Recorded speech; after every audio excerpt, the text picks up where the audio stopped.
Hi hello বন্ধুরা, welcome back to my channel. কিছু মনে করো না তোমরা, আমি শুয়ে পড়েছি, তো শুয়ে পড়েই ভাবলাম যে একটু ভিডিও বানিয়ে নিই। তো যাই হোক, এখন বেশ অনেকটা রাত হয়ে গেছে। তো শুয়ে শুয়ে ভিডিও করলে আশা করি অসুবিধা নেই, উচিত না এভাবে ভিডিও করা, ক্ষমা চেয়ে নিচ্ছি। তো যাই হোক, আজকে একটা ছবির রিভিউ করব। তো প্রধান ছবিটা দেখলাম, প্রধান দেবের, যেখানে মুখ্য চরিত্রে দেব অভিনয় করেছে এবং তার চরিত্রের নামও দীপক প্রধান। সৌমিত্রিষা আছে, আরও অনেক অভিনেতা আছে, কাঞ্চন মল্লিক আছে, খরাজ আছে, তারপরে আমাদের অনির্বাণ চক্রবর্তী আছে। তো ছবিটা কেমন লাগলো, ছবিটা দেখা উচিত কিনা, এইসব নিয়ে এখন আমি কথা বলবো।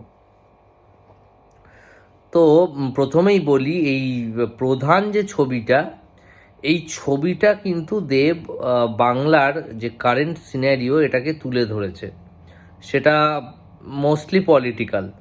তো এই ছবিটার যে অ্যাপ্রোচটা, এই অ্যাপ্রোচটার জন্য আমি দেবকে সত্যি আমি প্রশংসা জানাচ্ছি, কারণ এরম একটা অ্যাপ্রোচ নিজে একটা রাজনৈতিক দলে থেকে ছবিতে এরম অনেক কিছু দেখিয়েছে, যার জন্য সত্যি সাহস লাগে। তো তার জন্য আমি সত্যি দেবকে মানে প্রশংসা করব।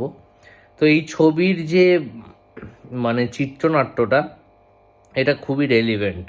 এটা কারেন্টলি এখনকার ছবিটাই তুলে ধরেছে বাংলার। তো সেইটা আমার খুব ভাল লেগেছে। ছবিতে পরাণ বন্দ্যোপাধ্যায়ের অভিনয় খুব ভালো, ছবির গল্প কিন্তু মোটমাট ভালো। ছবিতে নেগেটিভ বলতে, ছবিটা কিছু কিছু জায়গায় একটু বেশি ড্র্যাগ করে, ফার্স্ট হাফে অনেকটা ড্র্যাগ করে, যে অনেক আননেসেসারি সিনস আছে, কিছু কিছু জায়গায় একটু বোকা বোকা আছে।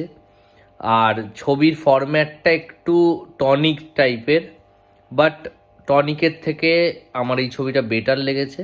আর এই ছবিতে সোহমের যে চরিত্রটা, ওটা আর একটু ভালো করে লেখা হলে ভালো হতো। তো যাই হোক, মোটমাট প্রধান ছবিটা অনির্বাণ চক্রবর্তীর অভিনয়, পরাণ বন্দ্যোপাধ্যায়ের অভিনয়ের জন্য দেখাই যায়। এটা একটা ওয়ান টাইম ওয়াচ, ঠিক আছে, খুব একটা খারাপ না, ভালো স্টোরি।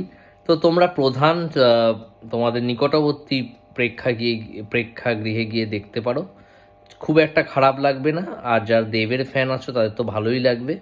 কিন্তু হ্যাঁ, ছবিটা আরও কিছু কিছু জায়গায় ভালো করা যেত, but it's a good try, একটা সাহসী চেষ্টা করা হয়েছে। তো প্রধান তোমরা হলে গিয়ে দেখে আসতে পারো। তো এই ছিল আজকের রিভিউ।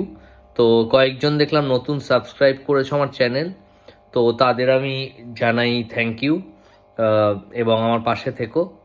আর আবারও ক্ষমা চেয়ে নিচ্ছি শুয়ে শুয়ে রিভিউ করার জন্য। আমি আসলে এখন মাঝরাত হয়ে গেছে, তো তাই আর উঠে করলাম না রিভিউটা। সবাই খুব ভালো থেকো, টাটা বাই বাই।